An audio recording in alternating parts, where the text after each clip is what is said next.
মদ বিক্রেতা হচ্ছেন ইসলামী ধারার ব্যাংকের চেয়ারম্যান, বিব্রত খোদ কেন্দ্রীয় ব্যাংক। আবারও ৭১-এর মতো দুঃস্বপ্ন তারা করছে পাকিস্তানকে। এবার স্বাধীন হওয়ার পথে বেলুচিস্তান। কারাগারে থেকেই পাকিস্তানি শাসকদের মসনদ নাড়িয়ে দিচ্ছেন মাহরাং বালোচ। তার পুরনো বক্তব্যে ঘি ঢেলে দিচ্ছে আন্দোলনে। পাকিস্তানকে দুই টুকরো করতে ভারতের মাস্টার প্ল্যান। অভিযোগের তীর ভারতের জাতীয় নিরাপত্তা উপদেষ্টার দিকে। এবং জীবন বীমার ২০ লাখ টাকা হাতিয়ে নিতে স্ত্রীর কাণ্ড। বিষধর সাপ দিয়ে স্বামীকে হত্যা। শুনছিলেন শিরোনাম, পুরো সংবাদে আপনাদের সাথে আছি আমি নীলা ইসলাম।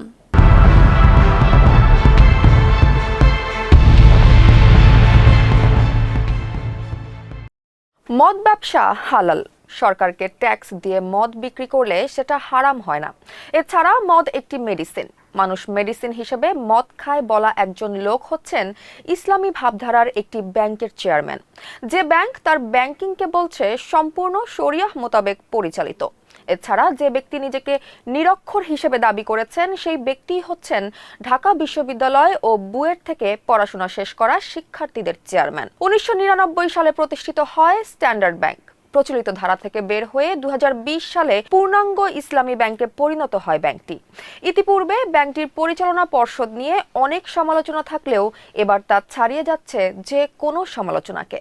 গেল বৃহস্পতিবার ব্যাংকটির ৪২৯তম বোর্ড সভায় চেয়ারম্যান হিসেবে একজন মদ বিক্রেতাকে সুপারিশ করেছে পর্ষদ, জানিয়ে বিব্রত স্বয়ং কেন্দ্রীয় ব্যাংক। বাংলাদেশ ব্যাংক ও স্ট্যান্ডার্ড ব্যাংক সূত্রে এ তথ্য জানা গেছে। সূত্র মতে বোর্ড মিটিংয়ে ব্যাংকটির চেয়ারম্যান হিসেবে সুপারিশ করা হয়েছে ফিরোজুর রহমান ওলিওকে, যিনি একজন মদ ব্যবসায়ী। তার রয়েছে একাধিক মদের বার। এছাড়া তিনি কার্যক্রম নিষিদ্ধ আওয়ামী লীগের একজন নেতা। ব্রাহ্মণবাড়িয়া জেলা আওয়ামী লীগের সদস্য হিসেবে রাজনীতি করেন। ছিলেন ব্রাহ্মণবাড়িয়া সদর উপজেলার সুলতানপুর ইউনিয়নের চেয়ারম্যানও। ফিরোজুর রহমান ওলিওর বিরুদ্ধে রয়েছে জুলাই আন্দোলনে ছাত্র জনতার উপর হামলার অভিযোগ। শত কোটি টাকা মূল্যের সরকারি জমি দখল করে হোটেল বানানোর অভিযোগও রয়েছে তার বিরুদ্ধে। ফিরোজুর রহমান ওলিও রাজধানীর ধানমন্ডির পান্থপথ সড়কে সরকারি জমি দখল করে গড়ে তুলেছেন ৪ তলা ভবন। সেখানেই ছিল তার সেই আলোচিত আবাসিক হোটেল ওলিও ইন্টারন্যাশনাল, যেখানে জঙ্গির অবস্থান নিয়ে দিনভর নানা নাটকের পর বিস্ফোরণে উড়ে গিয়েছিল একটি কক্ষের দেয়াল। গেল বছরের জুনে ওলিওর হেফাজত থেকে এই ৪ তলা ভবন ও জমি দখলে নেয় ঢাকা জেলা প্রশাসন। মহানগর জরিপে ১ নম্বর খাস খতিয়ানে বাংলাদেশ সরকারের পক্ষে ঢাকা জেলা প্রশাসকের নামে রেকর্ডকৃত সরকারি সম্পত্তি এটি। ২০২৪ সালের ১৩ জুন ওলিওর দখলে থাকা শুক্রাবাদ মৌজার ৮.৭৪% জায়গা ও ভবন উদ্ধার করে প্রশাসন। সে সময় ভবনসহ জমির দাম দেখানো হয় ৮০ কোটি টাকা। উদ্ধার করা ভবনে ঢাকা জেলা প্রশাসকের পক্ষে টানানো দখল মুক্ত সম্পত্তি লেখা ব্যানারটি এখন আর নেই। ওলিওর নিয়ন্ত্রণে ভবনের বাণিজ্যিক কার্যক্রম চলছে স্বাভাবিকভাবে। আওয়ামী লীগের ব্যানারে সাবেক উপজেলা চেয়ারম্যান হয়েছিলেন ফিরোজুর রহমান ওলিও। তার মালিকানায় রয়েছে মদের bar cum hotel Golden Dragon, hotel Peacock, hotel এরাম। এ বিষয়ে জানতে চাইলে স্ট্যান্ডার্ড ব্যাংকের ব্যবস্থাপনা পরিচালক রিয়াদ মাহমুদ চৌধুরী কোনো মন্তব্য করতে রাজি হননি। বর্তমান চেয়ারম্যান আব্দুল আজিজও কোনো মন্তব্য করবেন না বলে জানান এনপিবি নিউজকে। তবে নাম প্রকাশ না করার শর্তে ব্যাংকটির একজন পরিচালক এনপিবি নিউজকে বলেন, উক্ত সভায় সকল পরিচালক উপস্থিত ছিলেন না। উপস্থিত পরিচালকদের একটি অংশের মাধ্যমে চেয়ারম্যান পদের সুপারিশ গৃহীত হয়েছে বলে জানা গেছে। সুপারিশটি ব্যাংক কোম্পানি আইন, ইসলামিক ব্যাংক কোম্পানি প্রস্তাবিত বাংলাদেশ ব্যাংকের কর্পোরেট গভর্নেন্স নির্দেশনা এবং বোর্ডের কার্যবিবরণীর আলোকে যথাযথভাবে গৃহীত হয়েছে কিনা তা বাংলাদেশ ব্যাংকের যাচাই করা প্রয়োজন। ওই পরিচালক আরও বলেন, পর্ষদের শিক্ষিত, অভিজ্ঞ ও সুনামের অধিকারী অন্যান্য পরিচালক থাকা সত্ত্বেও কি বিবেচনায় উক্ত ব্যক্তিকে চেয়ারম্যান হিসেবে সুপারিশ করা হয়েছে, যিনি একজন ফ্যাসিস্ট সরকারের প্রতিনিধি হয়ে ২৫ বছর ধরে দায়িত্ব পালন করেছেন। বিষয়টি নিয়ন্ত্রক কর্তৃপক্ষের স্বাধীনভাবে যাচাই করা প্রয়োজন। স্বাধীনতাকামী বেলুচিস্তান যেন গলার কাঁটা হয়ে উঠছে ইসলামাবাদের, যে কাঁটা উগলানো কিংবা গিলে ফেলা দুটোই হয়ে পড়েছে অসম্ভব। ৭১-এর পূর্ব পাকিস্তানের সেই দুঃস্বপ্ন আবারও তারা করছে জিন্নার পাকিস্তানকে। দেশটির মোট ভূখণ্ডের প্রায় ৪৪% জুড়ে থাকা বেলুচিস্তান যদি সত্যি পাকিস্তানের মানচিত্র থেকে আলাদা হয়ে যায়, তবে তা শুধু একটি নতুন দেশের জন্ম দেবে না, পারমাণবিক শক্তিধর পাকিস্তানের কফনে ঠুকে দেবে শেষ পেরেকটি। অর্থনৈতিকভাবে দেউলিয়া হওয়ার দ্বারপ্রান্তে দাঁড়িয়ে থাকা পাকিস্তানের জন্য বেলুচিস্তান হলো শেষ আশ্রয়স্থল। শুধু নিজ ভূখণ্ডই হারানো নয়, মাটির নিচে লুকিয়ে থাকা সোনা, তামা, কয়লার খনি আর প্রাকৃতিক গ্যাসের এক বিশাল ভান্ডার রয়েছে এই প্রদেশে। রেকর্ডিকের মতো বিশ্বখ্যাত সোনার খনি কিংবা সুই অঞ্চলের প্রাকৃতিক গ্যাস ছাড়া পাকিস্তানের শিল্প আর অর্থনীতি একদিনও টিকে থাকা কঠিন।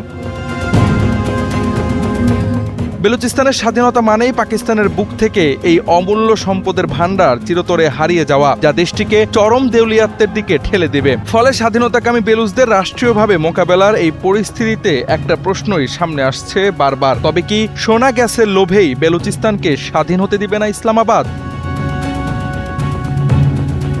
অঞ্চলটির স্বাধীনতা পাকিস্তানের চিরপ্রতিদ্বন্দ্বী ভারতকে এক বিশাল ভূরাজনৈতিক সুবিধা এনে দেবে, যা পাকিস্তানের জাতীয় নিরাপত্তাকে দাঁড় করাবে ইতিহাসের সবচেয়ে ভঙ্গুর অবস্থায়। ইসলামাবাদ হারাবে নয়াদিল্লির সাথে চোখ রাঙিয়ে কথা বলার সাহস ও শক্তি দুটোই। এছাড়া বড় একটি ধাক্কা আসবে বেজিং এবং ইসলামাবাদের সাজানো যৌথ স্বপ্নের ওপর। চীনের $100 কোটি চীন পাকিস্তান অর্থনৈতিক করিডোরের মূল কেন্দ্রবিন্দু এই বেলুচিস্তানের গোদর বন্দর। এর ওপর ভর করে পাকিস্তান বিশ্ব বাণিজ্যের অন্যতম ট্রানজিট হাব হওয়ার স্বপ্ন দেখে। বেলুচিস্তান হাতছাড়া হলে চীনের এই মেগা প্রজেক্ট পুরোপুরি ভেস্তে যাবে, যার ফলে বেইজিং এর কাছে পাকিস্তানের কৌশলগত গুরুত্ব এবং অর্থনৈতিক গ্রহণযোগ্যতা বলতে আর কিছুই অবশিষ্ট থাকবে না। তাছাড়া ইরান, আফগানিস্তান এবং আরব সাগরের সংযোগস্থলে থাকা এই বিশাল উপসাগরীয় অঞ্চলটি হারালে মধ্য এশিয়া ও মধ্যপ্রাচ্যে পাকিস্তানের সরাসরি প্রবেশ পথ বন্ধ হয়ে যাবে। সবচেয়ে ভীতিকর বিষয় হলো বেলুচিস্তানের এই বিচ্ছেদ পাকিস্তানের বাকি অংশগুলোর জন্য একটি চেইন রিয়াকশন তৈরি করতে পারে। ৭১-এ বাংলাদেশ স্বাধীন হওয়ার পর বেলুচিস্তান হবে পাকিস্তানের দ্বিতীয় বড় বিচ্ছেদ। এই ভাঙ্গন সিন্ধু বা খাইবার পাখতুনখোয়ার মতো অন্যান্য প্রদেশগুলোর স্বাধীনতাকামীদের নতুন করে অক্সিজেন দেবে, যার চূড়ান্ত পরিণত হতে পারে পাকিস্তানের সম্পূর্ণ বিলুপ্তি। জাওয়াদ আহমদ, NPB। ये 1948 नहीं है, ये 2023 है और ये बंगाल नहीं है, ये बलूचिस्तान है। দৃঢ় কণ্ঠে এক শক্ত হুঁশিয়ারি, এটা 1948 সাল নয়, এটা 2023। এটা বাংলাদেশ নয়, বেলুচিস্তান।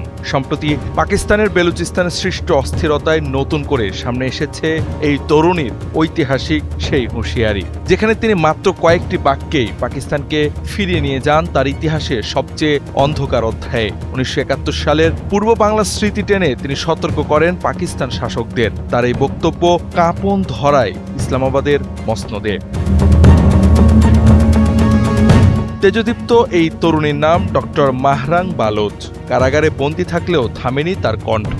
আজ তিনি শুধু বেলুচিস্তানের প্রতিরোধের প্রতীক নন, পাকিস্তানের ক্ষমতার কেন্দ্রকে নাড়িয়ে দেওয়া সবচেয়ে আলোচিত কণ্ঠগুলোর একটি। 2023 সালের ডিসেম্বরে রাষ্ট্রীয় দমন পীড়ন ও জোরপূর্বক গুমের প্রতিবাদে আয়োজিত মার্চ এগেইনস্ট বালোচ জেনোসাইডে অংশ নিয়ে আন্দোলনকারীরা প্রায় 1600 কিলোমিটার হেঁটে ইসলামাবাদে পৌঁছান। সেখানে বাংলাদেশের 1971 সালের ইতিহাসের প্রসঙ্গ টেনে আলোচিত ভাষণ দেন মাহরাং বালোচ।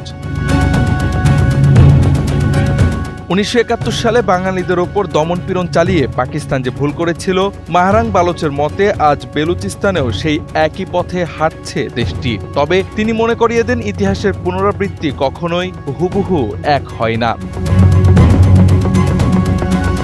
2009 সালে মাহরাং বালোচের বয়স যখন মাত্র 16 বছর, তখন পাকিস্তান বাহিনীর হাতে গুম হন তার বাবা। 3 বছর পর পরিবারের কাছে ফিরে আসে তার ক্ষতবিক্ষত মরদেহ। সেই শোকই একসময় এই তরুণীকে পরিণত করে প্রতিরোধের অন্যতম কণ্ঠে। 1948 সালে বেলুচিস্তানকে পাকিস্তানের অন্তর্ভুক্ত করার পর থেকেই সেখানকার মানুষের ওপর যে দমন পীড়ন শুরু হয়, তার সাথে তৎকালীন পূর্ব বাংলা শোষিত মানুষের মিল খুঁজে পান মাহরাং। তিনি স্পষ্ট করে বলেন, ইতিহাস থেকে শিক্ষা না নিয়ে রাষ্ট্র যদি একই ভুল বারবার করতে থাকে, তবে তার পরিণতি কখনো শুভ হতে পারে না। 2024 সালের এক বিক্ষোভের সময় আধা সামরিক বাহিনীর সদস্য নিহতের ঘটনায় সন্ত্রাসবাদ ও রাষ্ট্রদ্রোহের মিথ্যা অভিযোগে ডক্টর মাহরাংকে 2025 সালে গ্রেফতার করা হয়েছে বলে দাবি রয়েছে। পাকিস্তানের এক সন্ত্রাসবিরোধী আদালত তাকে যাবজ্জীবন কারাদণ্ড দিয়েছে বলে মত অনেকের। তার পরিবার ও আইনজীবীদের মতে এই বিচার ছিল সম্পূর্ণ প্রহসনমূলক, যেখানে তাকে আত্মপক্ষ সমর্থনের ন্যূনতম সুযোগ দেওয়া হয়নি। কিন্তু লোহার গরাদ দিয়ে কি আর আগ্নেয়গিরি চেপে রাখা যায়? কারাগারের অন্ধকার প্রকোষ্ঠে বসেও পাকিস্তানের অন্যায়ের বিরুদ্ধে গর্জে উঠছে ডক্টর মাহরাংয়ের শেষ বার্তা, লড়াই চলবে। জাওয়াদ আহমদ, এনপিবি। আঁকা হচ্ছে এক গভীর নীল নকশা। ভেঙে চুরে খান খান করা হবে পাকিস্তানকে, কেড়ে নেওয়া হবে দেশটির আন্তর্জাতিক নেগোসিয়েশনের যাবতীয় হাতিয়ার, করা হবে বন্ধুশূন্য। সম্প্রতি দেশটি জুড়ে চলা উত্তেজনা এই বার্তারই জানান দিচ্ছে। প্রশ্ন উঠেছে, কে আছে পর্দার আড়ালে? কে সেই মাস্টার প্ল্যানার যার কাছে আজ অসহায় পাকিস্তান? অজিত দোভাল, ভারতের জাতীয় নিরাপত্তা উপদেষ্টা। অনেকে বলছেন পর্দার আড়ালে তিনি খেলছেন আসল খেলা। আইএসআই থেকে শুরু করে পাকিস্তানের যাবতীয় ইন্টেলিজেন্স ফোর্সের কাছে থাকা তথ্য ঘুরে ফিরে তীর তাক করছে দিল্লির দিকে, যার কেন্দ্রবিন্দুতে বারবার উঠে আসছে একটি নাম, অজিত দোভাল। উত্তেজনা শুরুটা হয়েছে বেলুচিস্তান দিয়ে। একের পর এক হামলা, নিরাপত্তা সদস্যদের মৃত্যু, বিচ্ছিন্নতাবাদী তৎপরতা এবং পাল্টা সেনা অভিযানে উত্তপ্ত হয়ে উঠেছে পুরো অঞ্চল। ইসলামাবাদের দাবি, এটি আর শুধুই একটি অভ্যন্তরীণ নিরাপত্তা সংকট নয়, বরং পাকিস্তানের বিরুদ্ধে পরিচালিত একটি বহুমাত্রিক প্রক্সি যুদ্ধ। পাকিস্তান সেনাবাহিনীর তথ্য বলছে, গত এক সপ্তাহে বেলুচিস্তানে পরিচালিত অভিযানে অন্তত 75 জন সন্দেহভাজন বিচ্ছিন্নতাবাদী নিহত হয়েছেন। পাকিস্তানের দাবি, নিহতদের অধিকাংশই নিষিদ্ধ ঘোষিত বেলুচ লিবারেশন আর্মি বা বিএল এর সদস্য। ইসলামাবাদ আরও বলছে, বেলুচিস্তানের রক্তক্ষয়ী অস্থিরতা কোনো বিচ্ছিন্ন বিদ্রোহ নয়, বরং ভারতের মদদে পরিচালিত একটি সুপরিকল্পিত প্রক্সি যুদ্ধ। যদিও এই অভিযোগ সম্পূর্ণ অস্বীকার করে এসেছে ভারত।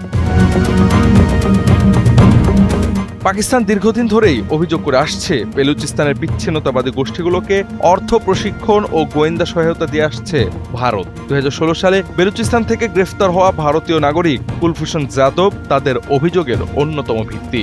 পাকিস্তানের মতে তিনি ভারতীয় গোয়েন্দা সংস্থার হয়ে গুপ্তচর বৃত্তি ও নাশকতায় জড়িত ছিলেন। যদিও গুপ্তচর বৃত্তির অভিযোগ প্রত্যাখ্যান করেছে মোদী প্রশাসন। এছাড়া গুপ্তচর বৃত্তির তীর এসেছে সরাসরি অজিত দোভালের দিকে। তাকেই মনে করা হচ্ছে পর্দার আড়ালের মূল কুশীলব। বেলুচিস্তানকে বিচ্ছিন্ন করতে তার হাত থাকার দাবি করেছে ইসলামাবাদ। মুসলিম সেজে 7 বছর পাকিস্তানে আন্ডার কভার এজেন্ট ছিলেন অজিত দোভাল। বর্তমান ভারতীয় এই নিরাপত্তা উপদেষ্টার ছদ্মনাম ছিল 007। দীর্ঘদিন গুপ্তচর বৃত্তি করার পর আইএসআই এজেন্ট পরিচয়ে 1988-তে অপারেশন ব্ল্যাক থান্ডারের ঠিক আগে অমৃতসর স্বর্ণ মন্দিরে ঢুকে অজিত দোভাল ফিরে যান জঙ্গি শিবিরে। আগাগোড়া ধরাছোঁয়ার বাইরে ছিলেন বর্তমান জাতীয় নিরাপত্তা উপদেষ্টা অজিত দোভাল। এছাড়া পাকিস্তানের অভিযোগ, আফগান সীমান্ত ব্যবহার করে তাদের ভূখণ্ডে হামলা চালাচ্ছে তেহরিকে তালিবান পাকিস্তান বা টিটিপি এবং অন্যান্য সশস্ত্র গোষ্ঠী। এসব গোষ্ঠীর সঙ্গে ভারতের যোগাযোগ রয়েছে বলেও দাবি করছে ইসলামাবাদ। জাওয়াদ আহমদ, এনপিবি। স্বামীর নামে ছিল 20 লাখের জীবন বীমা, আর সেই টাকার দিকে ছিল স্ত্রীর নজর। নিয়ম অনুযায়ী স্বামীর মৃত্যুর পর বীমার অর্থ পাওয়ার কথা ছিল তারই, কিন্তু অপেক্ষা করতে রাজি ছিলেন না তিনি। তাই আঁকেন হাড়হিম করা এক ভয়ঙ্কর পরিকল্পনা। ভারতের উত্তরপ্রদেশের মেরঠের হস্তিনাপুর এলাকা, সেখানে 20 লাখ রুপির জীবন বীমার অর্থ হাতিয়ে নিতে স্বামীকে শাপ দিয়ে পরিকল্পিতভাবে হত্যার অভিযোগে গ্রেপ্তার হয়েছেন এক নারী, যে ঘটনা চাঞ্চল্য ফেলে দিয়েছে গোটা দেশে। পুলিশের তথ্য মতে নিহত অতুল পাওয়ার ও তার স্ত্রী দামিনী মিলে একটি স্কুল চালাতেন। গেল শুক্রবার দামিনী প্রতিবেশীদের জানান অতুলকে সাপে ছোবল দিয়েছে। পরে হাসপাতালে নেওয়া হলে চিকিৎসকরা তাকে মৃত ঘোষণা করেন। অতুলের বিছানা থেকে একটি বিষধর সাপ উদ্ধার হওয়ায় প্রথমে ধারণা করা হয় সাপের ছোবলেই তার মৃত্যু হয়েছে, কিন্তু নিহতের পরিবারের সদস্যদের সন্দেহ হয়। তাদের প্রশ্ন ছিল, ঘরের বিছানায় বিষধর সাপ কিভাবে এলো? পরে তারা থানায় অভিযোগ করলে শুরু হয় তদন্ত। তদন্তে পুলিশ জানতে পারে বিদ্যালয়ের গাড়ি চালক তুষারের সঙ্গে দামিনীর পরকীয়া ছিল। এরপর দুজনকে আটক করে শুরু হয় জিজ্ঞাসাবাদে বেরিয়ে আসে চাঞ্চল্যকর তথ্য। পুলিশের দাবি, বেশ কিছুদিন ধরেই অতুলকে হত্যার পরিকল্পনা করছিলেন দামিনী ও তুষার। তুষার পুলিশকে জানান, সাপ ব্যবহার করে হত্যার পরিকল্পনাটি ছিল দামিনীর। তার নির্দেশে এক সাপুরের কাছ থেকে একটি বিষধর সাপ কিনে আনেন তিনি। পরে সেটি দামিনীর হাতে তুলে দেন। ঘটনার আগের রাতে অতুলকে দুধের সঙ্গে ঘুমের ওষুধ মিশিয়ে খাওয়ান দামিনী।